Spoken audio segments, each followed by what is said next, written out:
I am blessed that I am with Melissa Cookston, the winningest woman in barbecue and part of the Memphis Barbecue Company restaurant group. Memphis is the pork epicenter of the world. The Memphis in May World Barbecue Cooking Contest has owned the world record for the most pork cooked in a festival for years. The 3-day festival sees hundreds of teams cooking tons of pork.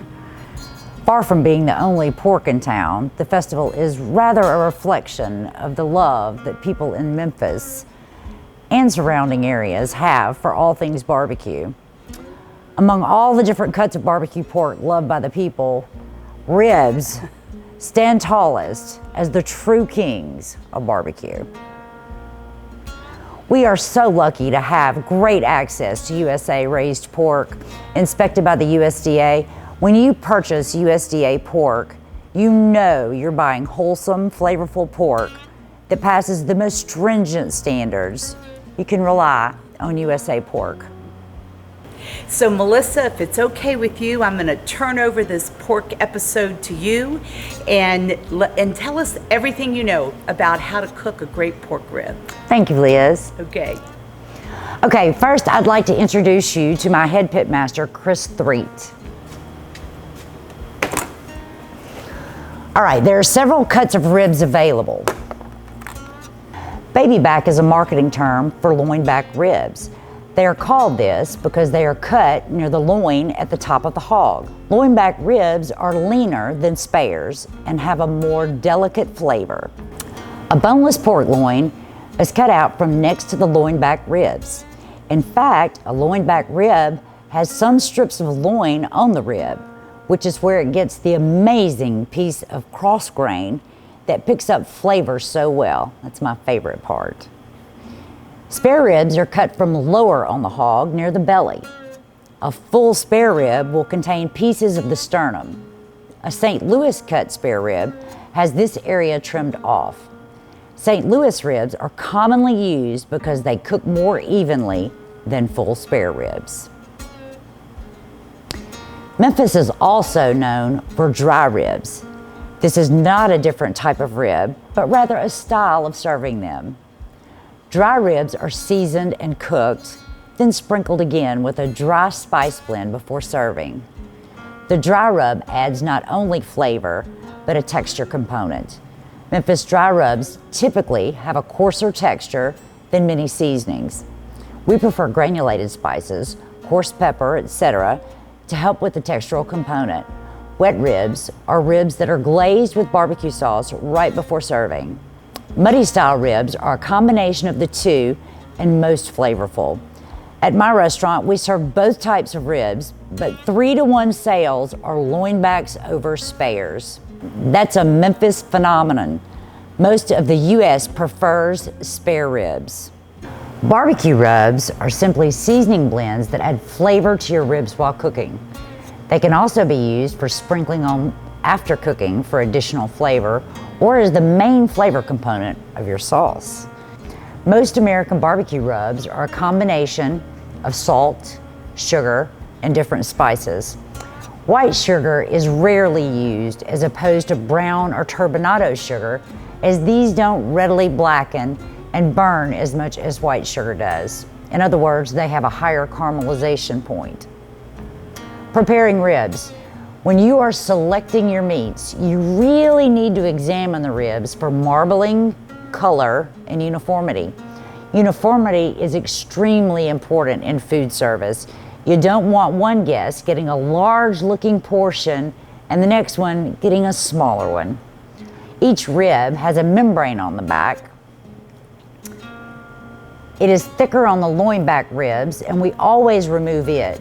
For spare ribs, most restaurants do not remove this membrane, as it is much more difficult to remove, and you can damage the integrity of the slab. If you're going to purchase full spare ribs, I recommend cutting them down into St. Louis cut ribs for cooking. This is easily done by finding the bottom end of the bones where they begin to move into the cartilage. Using a long slicing knife, easily slice the sternum portion of the ribs in one cut. This trim can be seasoned and cooked as well. You can merchandise this into rib tips. They will be very flavorful and a great appetizer or part of a barbecue combo. Now we're going to season our ribs. Using a shaker, season your ribs fully and pat into the meat. I typically marinate my ribs for about 12 hours. Only do this if you have a lower salt rib rub, or else your ribs will come out with a ham flavor, or a lower yield, or a drier product. In my restaurants, I'll prepare my smoker to run at 275 degrees Fahrenheit using pecan wood. Don't over smoke your ribs. Many pitmasters use too harsh of a wood or too much of it. Think of smoke just like salt. You need it, but too much will ruin the food. When you're dealing with high quality products like USA raised pork, you absolutely do not want to boil them. That destroys any chance of a deep flavor and reduces the meat into too soft of a consistency. Spare ribs will cook between 4 and 5 hours. This will depend on your smoker, the marbling of the ribs, and sometimes even the humidity. Barbecue and ribs don't have recipes, they have procedures. Learn to tell when the ribs are properly done and remove them at that time.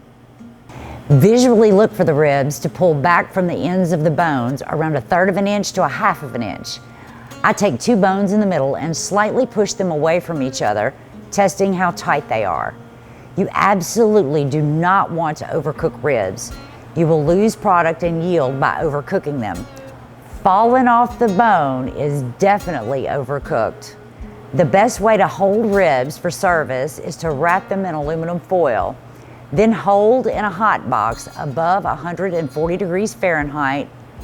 For service, remove them from the foil, place on a grill and brush with sauce or sprinkle with seasoning. Allow the sauce to caramelize and serve. This is a good method if you have the volume to warrant holding ribs. If you don't, you can wrap them in foil and let them cool down. To heat for service, place it in an oven and heat until they are above 165 degrees internal temperature. Or wrap in foil and heat in a steamer.